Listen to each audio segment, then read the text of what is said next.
சர்வலோக மகேஸ்வரனாகி எம்பெருமானே, நாங்கள் தர்மம் காக்க பாடுபடுகின்ற போதும், துன்பப்படுகின்றவர்களுக்கு உதவி செய்கின்ற போதும் உன்னை நோக்கி முன்னேறுகிறோம் என்றும், அப்பொழுது மட்டுமே உன்னுடைய அருளுக்கு பாத்திரமாகிறோம் என்றும் உண்மையாகவே உணர்கிறோம்.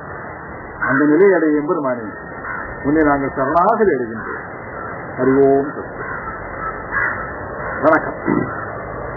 பெரியவர்களே, இன்றைய தினம் பகவான் ஸ்ரீகிருஷ்ணன் அருளிய 2வது அத்தியாயம் 26வது ஸ்லோகத்தை நாம் பார்க்க இருக்கின்றோம். பகவான் ஆன்மாவினுடைய அழியாமை பற்றி, இந்த உலகத்தினுடைய நிறையாமை பற்றியும் சொல்லிக் கொண்டு வருகிறார். அர்ஜுனுடைய சந்தேகங்களை தீர்க்கின்ற வகையிலே பகவான் மீண்டும் மீண்டும் அற்புதமான சிந்தனைகளையும் சித்தாந்தங்களையும் அவன் முன் வைக்கின்றார். இந்த 2வது அத்தியாயம் 26வது ஸ்லோகம். அத சைனம் நித்யஜாதம் நித்யம் வாமன்யசே மிருதம் சதா வித்வம் மகாபாஹோ நைனம் சோஷிதுமர்ஹசி. அப்படி சொல்றேன். அத சைனம் நித்யஜாதம் நித்யம் வாமன்யசே மிருதம் சதா வித்வம் மகாபாஹோ நைனம் சோஷிதுமர்ஹசி. என்ன பொருள்? அத ச ஏனம், ஏனம் அது அந்த ஆன்மா, நித்தியம் ஜாதம், நித்தியம்னா தினசரி, அப்பொழுது ஜாதம் திறக்கிறதாக இருக்கிறது என்று வைத்துக்கொள். நித்திய ஜாதம், அது திரும்ப திரும்ப பிறக்கிறது. நித்தியம் வா மன்யசே மிருதம், மன்யசே நினைக்கிறாய், நீ மனதிலே நினைக்கிறாய், அது திரும்ப திரும்ப இறக்கிறது என்று நினைக்கிறாய்.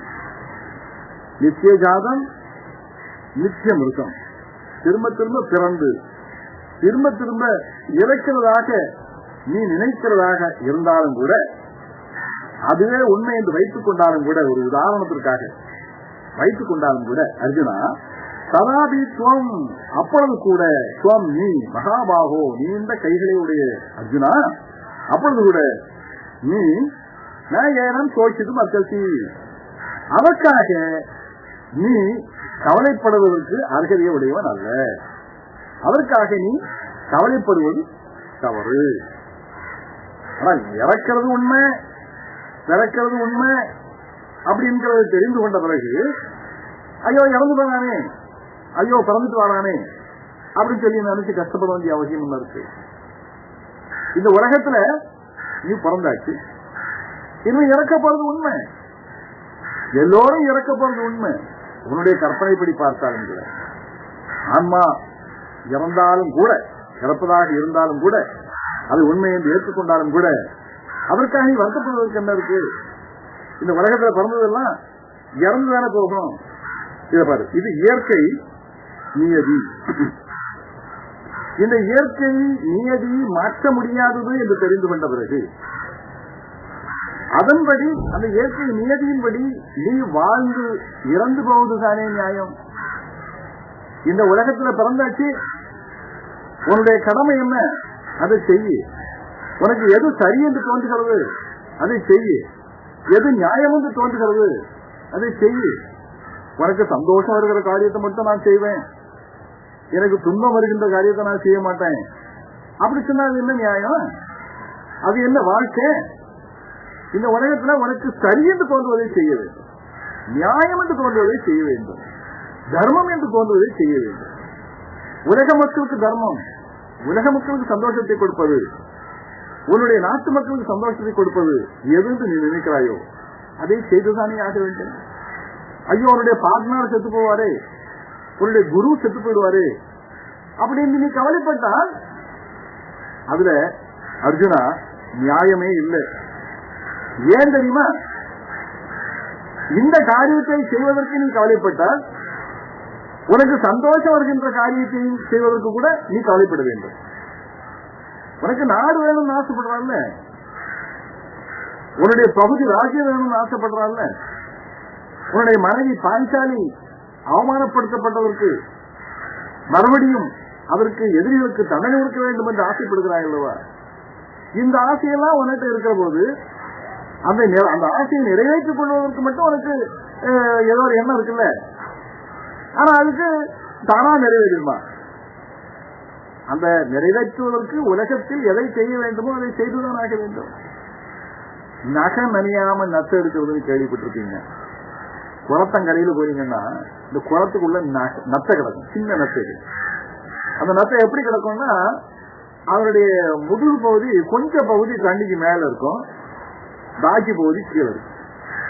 இப்ப இந்த நத்தையை எடுக்கிறதுக்கு நாங்கெல்லாம் சின்ன பிள்ளையா இருக்கிறதுக்கு முயற்சி பண்ணுவோம். நத்தையை எடுக்கிற போது கை நனைஞ்சிடக்கூடாது. கையில நம்முடைய விரல்ல நுனியில இருக்கிறது நகம், இது நகம் கூட நனைஞ்சிடக்கூடாது. அந்த நத்தையை எடுக்கணும்னு முயற்சி பண்ணுவோம். ஏன்னா நத்தையினுடைய ஒரு பகுதி முதுகு பகுதி கொஞ்சம் பகுதி தண்ணிக்கு மேல இருக்கு. அந்த பகுதியை பிடிச்சி நீங்க தூக்குனீங்கன்னா வெளிச்சிருக்க அதை முழுக்க பிடிக்கணும்னா அவருடைய நகம் கை விரல் நனைஞ்சிடும். உனக்கு ஆசை என்ன? நத்தையே எடுக்கணும், உங்களுடைய நகமும் நனைஞ்சிடக்கூடாது. இது எப்படி முடியும்? எதுலயோ நகை நினையக்கூடாதுன்னு நினைச்சீங்கன்னா நத்தை எடுக்கிற ஆசையை விட்டுறணும். இல்ல நத்தை எடுக்கணுங்கிற ஆசை நீ நிறைவேற்றணும் சொன்னா நகை நினையக்கூடாது என்கின்ற கட்டுப்பாட்டை நீ விட்டுறணும். இந்த உலகத்தில் நடக்கின்ற காரியங்களை நடக்காமல் செய்ய முடியாது என்பது உன்னுடைய கருத்தாக இருக்குமானால் எதை செய்ய வேண்டுமோ அதை செய்துதான் ஆக வேண்டும். நியாயம் நடக்கணும், தர்மம் நடக்கணும் அப்படின்ற ஒரு விருப்பத்தை நிறைவேற்றும் என்று சொன்னால் அதர்மத்தை அழித்துத்தானே ஆக வேண்டும். அதர்மத்தையும் அழிக்கக்கூடாது, தர்மமும் நடக்க வேண்டும் என்று நினைத்தால் அது என்ன நியாயம் வருகிறார்? நீ இப்போ காட்டுக்கு போறேன், பிச்சை எடுத்து வேணாலும் சாப்பிட்டுக்கிறேன்னு சொன்னீங்க, உன்னால போய் காட்டுல இருக்க முடியும்னு நினைக்கிறியா? பிச்சை எடுத்து நீ சாப்பிடுவியா? உன்னுடைய குணம் என்ன? உன்னுடைய இயல்பு என்ன? ரஜோகுணம் மேலோங்கியவன், கர்மத்தை பாதுகாக்க வேண்டும் என்று வெறிபிடித்தவன். உன்னால காட்டுல போய் இருக்க முடியாது, சவ வாழ்க்கை உன்னால வாழ முடியாது. உனக்கு உன்னுடைய இயல்புக்கு ஏற்ற தொழில் போர் தொழில் தான்.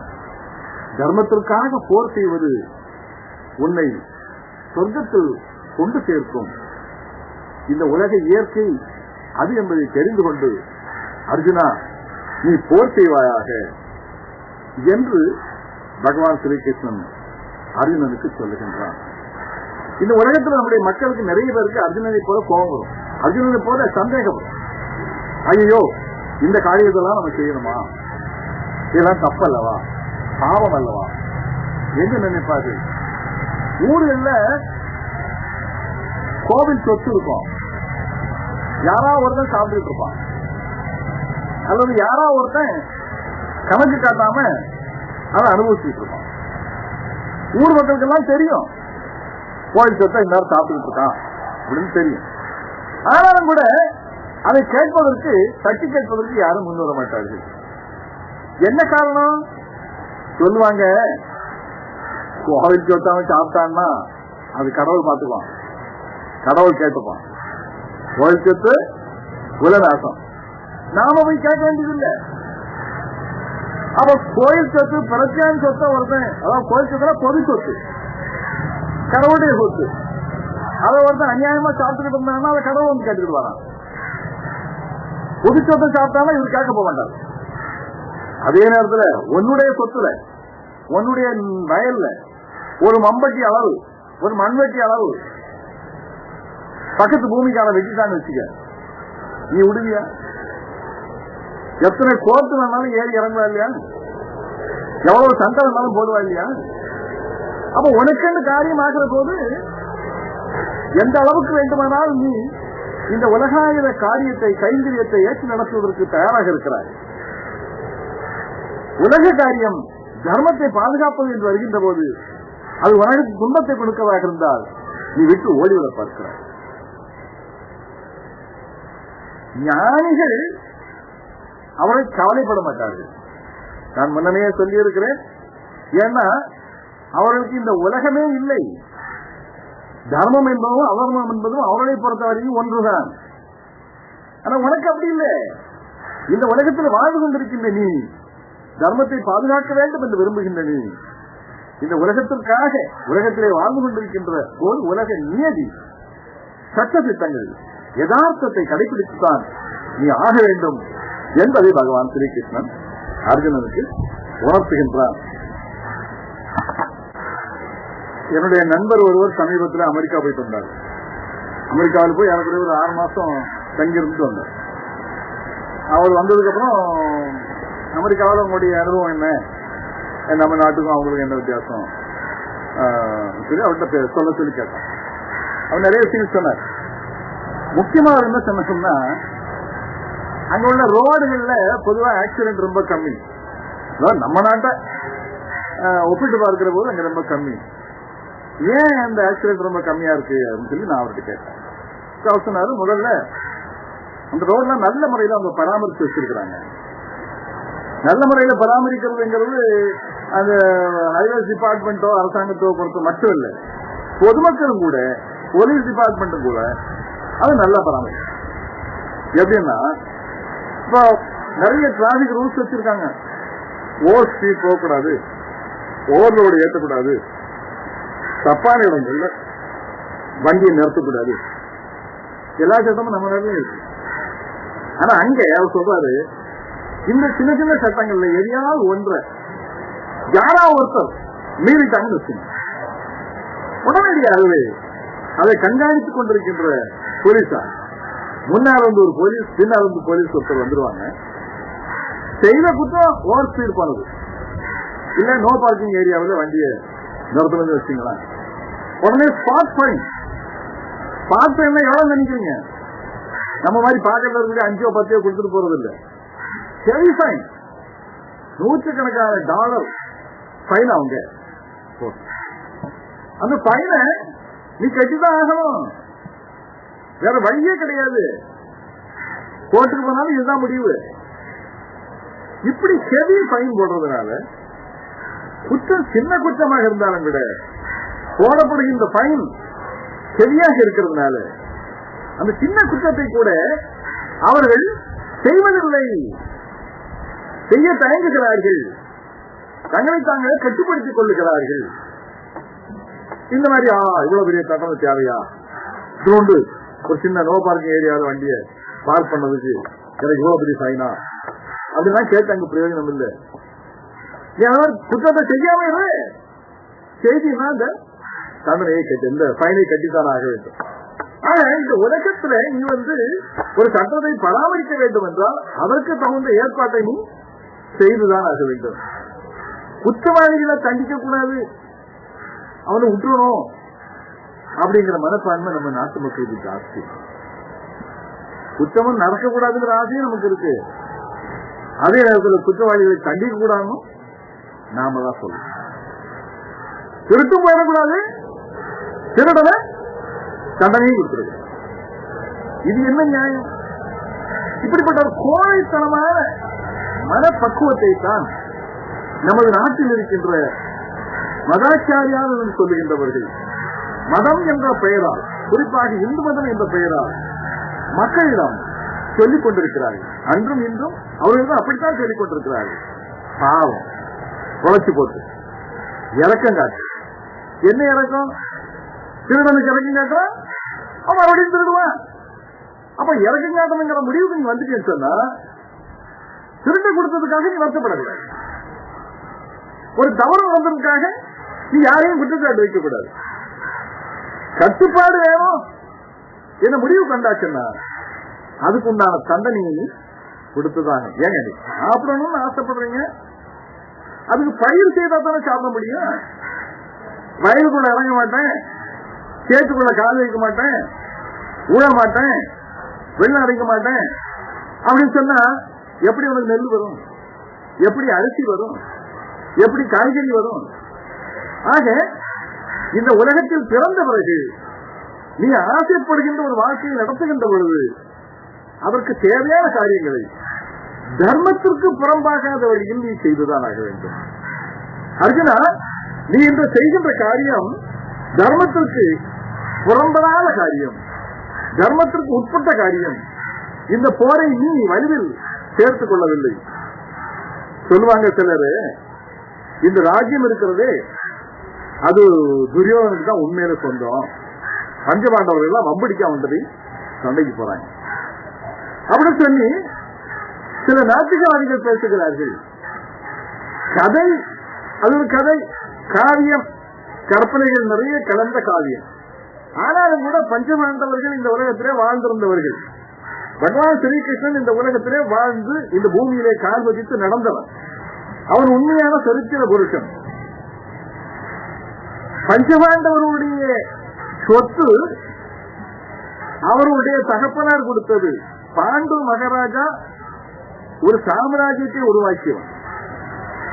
பாண்டு வேண்டுமானால் துருவராஷ்டிரம் குருடன் என்கின்ற காரணத்தினாலே அண்ணனாகிய துருவராஷ்டிரம் அரசு ஏற்காமல் பாண்டு அரசு ஏற்றான். பாண்டு அரசு ஏற்ற போது மகாபாரத காவியம் என்ன சொல்லுகிறது என்று சொன்னால், அது ஒரு அஸ்தினாபுரம் ஒரு சின்ன ராஜ்யமாகத்தான் இருந்தது. அதை மிகப்பெரிய ஒரு சாம்ராஜ்யமாக விரிவாக்கிய அந்த பெருமை பாண்டுவுக்கு தான் சேரும். பாண்டவருடைய புத்திரர்கள் இந்த 5 பேரும் பஞ்சபாண்டவர்கள். சரி, அதை விடுங்க. பஞ்சபாண்டவர்களுக்கு என்று இந்திரபிரஸ்தத்தை தலைநகராக்கி, அதாவது இந்திரபிரஸ்தம் என்பது இன்று இருக்கின்ற நம்முடைய பாரத நாட்டுடைய தலைநகராக இருக்கின்ற டெல்லி. இந்த டெல்லியை தலைநகராக்கி இவர்களுக்கு ஒரு சாதி ராஜ்யத்தை பிரித்துக் கொடுத்தார்கள். இவருடைய பங்கேற்று கொடுத்து விட்டார்கள். இந்த பங்கேற்று கொடுத்த போது அந்த இந்திரபிரஸ்தம் பகுதி வெறும் காடாக இருந்தது. மக்கள் வாழாத பகுதியாக இருந்தது. ஆனால் அந்த பகுதியிலே வந்த பிறகு பஞ்சபாண்டவரும் பகவான் ஸ்ரீகிருஷ்ணனுடைய உதவியோடு மிகப்பெரிய ஒரு நகரத்தை உருவாக்கி மிகப்பெரிய ஒரு சாம்ராஜ்யத்தை ஸ்தாபித்து ராஜசூய யாகத்தை நடத்தி முடித்தவர்கள். ஆக இந்த இந்திரபிரஸ்தத்தை மையமாக வைத்திருக்கின்ற அந்த சாம்ராஜ்யம் குறைந்தபட்சம் முழுக்க பஞ்சபாண்டவருடைய சௌபாக்கியம். இந்த நாட்டை சூதான போரிலே துரியோதனன் அவரிடமிருந்து பறித்துக் கொண்டார். அந்த சூதாட்டத்தினுடைய அடிப்படையில், அந்த சட்டத்தின் அடிப்படையிலே கூட 13 ஆண்டு காலம் நீ காட்டிலே வசித்து விட்டாய், திருப்பி இப்படி ஊருக்கு வந்திருக்கிறாய். உனக்கு அந்த பகுதியை கொடுக்க வேண்டியது அவருடைய கடமை, அது நியாயம், அதுதான் தர்மம். ஆனால் இந்த தர்மத்தை எல்லாம் மீறி இந்த துரியோதனனுக்கு நாடு கொடுக்க மறுத்துக் கொண்டிருக்கிறார். அவனை போர் செய்து அழிக்க வேண்டியதும் உன்னுடைய பகுதியை பெற்றுக் கொள்வதும் உனக்கு விதிக்கப்பட்டிருக்கின்ற கடமை.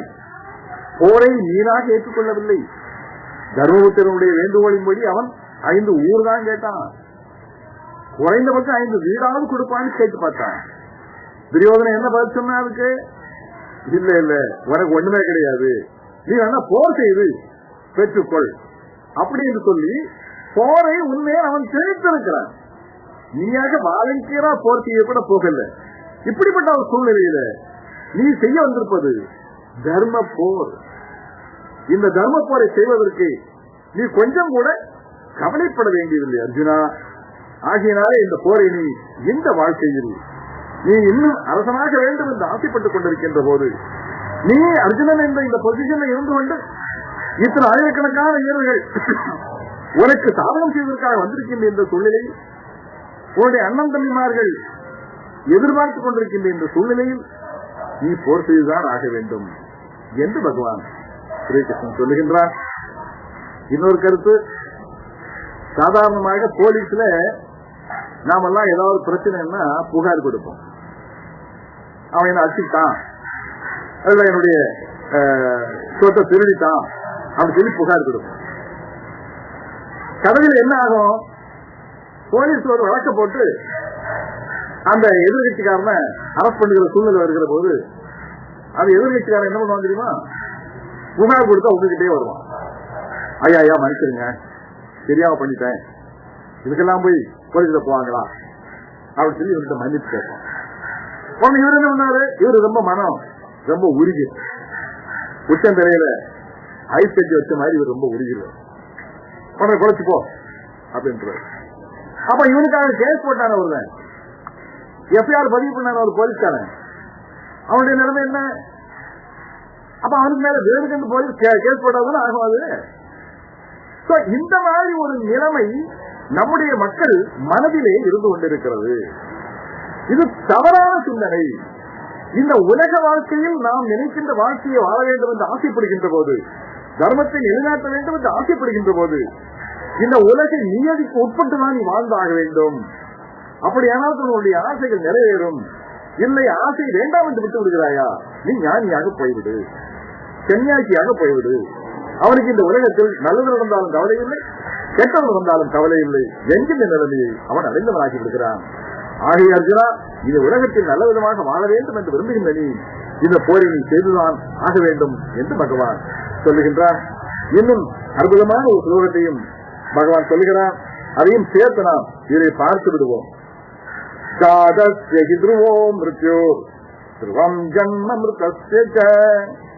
தஸ்மாத் அபரிகாரியேர்த்தே நத்வம் சோஷிதும் அர்ஹசி. என்ன ஒரு ஜாதஸ்யஹி துருவோ மிருத்யுர். துருவோ நிச்சயமாக, மிருத்யுர் மரணமடைவது, ஜாதஸ்ய பிறந்தவன், பிறந்தவன் மரணமடைவது நிச்சயமானால், ஜாதஸ்யஹி துருவோ மிருத்யுர், பிறந்தவன் மரணமடைவது நிச்சயமானால், துருவம் ஜன்ம மிருத்யஸ்ய, துருவம் நிச்சயமாக, ஜன்ம பிறந்தவன், மிருத்யஸ்ய துருவம் ஜன்ம மிருத்யஸ்ய மிருதஸ்ய, மரணமடைந்தவன் நிச்சயமாக பிறப்பதும் உண்மை. பிறப்பவன் இறப்பது உண்மை என்பதை போல இறந்து போனவன் மறுபடியும் பிறப்பதும் உண்மை. ஜாதஸ்ய துருவோ மிருத்யுர் துருவம் ஜன்ம மிருதஸ்ய, இறந்து போனவன் மறுபடியும் பிறப்பதும் நிச்சயமான உண்மை. தஸ்மாத் ஆகியனாலே அபரிகாரியேர்த்தே, இதை பரிகாரம் பண்ண முடியாது அர்ஜுனா. பிறக்கிறவனை இறக்காம பண்ண முடியாது, இறந்தவனை மறுபடியும் பிறக்காம பண்ண முடியாது. அபரிகாரியத்தை பரிகாரம் பண்ண முடியாத இந்த விஷயத்துல என்ன துவம் சுவைச்சது மறுக்கட்சி. நீ அவருக்காக துவம், அவருக்காக வருந்ததுல அர்த்தமே கிடையாது. பிறந்தவன் இறப்பதும், இறந்தவன் மறுபடியும் அவனுடைய கர்மவனைக்கு ஏற்ப பிறப்பதும் நிச்சயமாக உண்மையாக இருக்கின்ற இந்த சந்தர்ப்பத்தில் இதற்காக நீ வந்து எந்த பயனும் இல்லை அர்ஜுனா. ஆகவே நீ போர் செய்வாயாக. இந்த பாரு, என்னை பார்த்தா பிறந்த யாரு இறக்காம இருக்கிறாங்க?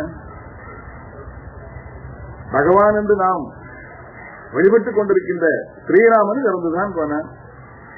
இதே பகவத்கீதையை சொன்ன ஸ்ரீகிருஷ்ணனும் இறந்துதான் போனான். மாபெரும் ஞானிகளாக இருந்தவர்கள், பெரிய பெரிய தலைவர்களாக இருந்தவர்கள் யாராவது இன்னைக்கு இருக்க உயிரோடு இருக்காங்களா? எல்லாரும் இறந்துதான் போனாங்க. ஆனா இறந்து போனாங்க என்று நினைச்சிட்டா, முக்தி அடைந்த நிலையில் இருக்கின்றவர்கள் மட்டும்தான் மறுபடியும் பிறப்பதில்லை என்று நம்முடைய மதம் சொல்கிறதே தவிர, இணை பயனை உருவாக்கி வைத்துக் கொண்டிருக்கின்றவர்கள் மறுபடியும் இந்த உலகத்தில் பிறந்து கொண்டிருக்கிறார்கள் என்பது தனி உண்மை. ஆக இறந்தவன் பிறக்கிறான், பிறந்தவன் இறக்கிறான். இதற்காக நீ வருத்தப்படுவதில் என்ன இருக்கு? இன்னைக்கு செத்து போனா என்ன, நாளைக்கு செத்து போனா என்ன? அப்படி என்ற இந்த கருத்தை இந்த ஸ்லோகம் மூலம் பகவான் சொல்லுகிறான். பரீட்சித்து மன்னன் என்று ஒருவன் இருந்தான். உண்மையில மகாபாரத இந்த காவியம் சுக முனிவரால் பரீட்சித்து மன்னனுக்கு சொல்லப்பட்டதாகத்தான் முதலில் வருகிறது. இந்த பரீட்சித்து மன்னன் ஒரு சாபத்தின் அடிப்படையில் அல்லது ஒரு தவறின் அடிப்படையில் அந்த காவியத்தில் அந்த கதையாக சொல்லப்படுகின்ற விஷயம், 7 நாட்களுக்குள் நீ இறந்து போவாய், பாம்பு கடித்து இறந்து போவாய் என்ற ஒரு சாபத்தை அவன் தருகிறான். ஐயோ இப்படி ஆயிப்போச்சு, 7 நாட்களுக்குள்ள நான் செத்து போவனே அப்படின்னு சொல்லி கவலைப்பட்டு இருக்கிற போது சுகமுனிவர் வந்து சொல்லுகிறார், பரீட்சித்து மன்னா, நீ மகா புண்ணியசாலி, மகா பாக்கியசாலி. ஏன் தெரியுமா? இப்படி 7 நாள் வரைக்கும் சாக மாட்டாய் என்கின்ற ஒரு வரத்தை இந்த உலகத்தில் யாரும் பெறவில்லை. எந்த வினாடி நமக்கு மரணம் வரும், எந்த நாளில் செத்து போவோம் என்பது தெரியாமல் தான் இந்த உலகத்தில் எல்லோரும் வாழ்ந்து கொண்டிருக்கிறோம். ஆனால் பரீட்சித்து மன்னா, நீ பார், 7 நாட்கள் கழித்துத்தான் உனக்கு மரணம் வரும் என்று நிச்சயமாக ஒருவர் சொல்லியிருக்கிறார்கள் சொன்னால், இந்த 7 நாள் நீ சாகவே மாட்டார், நீ எதனாலும் செய்யலாம். எவ்வளவு பெரிய காரியம் பார், எவ்வளவு பெரிய ஒரு வரம் பாரு நீ என்று சொல்லி சுக முனிவர் அந்த பரீட்சத்தை சொன்னதாகவும், அந்த 7 நாட்களிலும் நீ உன்னுடைய பாவங்கள் எல்லாம் போக்கிக் கொள்வதற்காக புண்ணிய சரித்திரம் ஒன்றை கேள் என்று சொல்லி அவனுக்கு மகாபாரத கதையை சொன்னதாகவும் அந்த காவியம் சொல்லுகிறது. ஆகவே அதுபோல இந்த உலகத்துல வாழ்ந்திருக்கிற போது நாம் நம்முடைய கடமையை செய்து வாழ்வதுதான், தர்மமயமான கடமையை செய்து வாழ்வதுதான் எல்லோருக்கும் நல்லது. அதர்மத்தை செய்யாதே, தர்மத்தை செய். எந்த கர்மத்தை செய்தாலும் பலன் உண்டு. நல்ல கர்மத்திற்கும் பலன் உண்டு, கெட்ட கர்மத்திற்கும் பலன் உண்டு. குறைந்தபட்சம் கெட்ட கர்மத்தை செய்யாம நல்ல கர்மத்தை செய்யலாம் இல்லையா? புண்ணிய பலனாக வந்துட்டு போட்டுமே, அந்த புண்ணியத்தினுடைய பலனை நாம் இன்னும் வருகின்ற ஜென்மங்களை அனுபவிக்கலாம் இல்லையா? ஆகின அர்ஜுனா, தர்மமயமான இந்த போர்ல நீ பங்கெடுத்துக் கொண்டு ஆக வேண்டும், நீ போர் செய்து ஆக வேண்டும் என்று பகவான் அர்ஜுனனுக்கு போர் செய்ய வேண்டும் என்கின்ற ஒரு நியாயத்தை சுட்டிக்காட்டி சொல்லுகின்றார். இன்னும் தொடர்ந்து அர்ஜுனனுக்கு இந்த செய்திகளை பரமார்த்திக ரீதியாகவும் பாரமார்த்திக ரீதியாகவும் உலகாத ரீதியாகவும் பல்வேறு நியாயங்களை சொல்லி பகவான் அர்ஜுனனுக்கு சொல்லுவதுதான் இந்த பகவத்கீதையாக அமைந்திருக்கிறது. மேலும் நாம் தொடர்ந்து பகவான் சொல்லுகின்ற சுலோகங்களை நாம் பார்ப்போம். அனைவரும் இந்த நிகழ்ச்சியை நீங்கள் தவறாமல் பார்க்க வேண்டும் என்று உங்களை அன்போடு கேட்டுக்கொண்டு இன்றைய தினம் நாம் விடைபெறுவோம். யத்ர யோகேஸ்வர கிருஷ்ணோ யத்ர பார்த்தோ தனுர்தர தத்ர ஸ்ரீவிஜயோர் பூதேர் த்ருவாணி தீர்மதீர்மம. ஹரி ஓம்.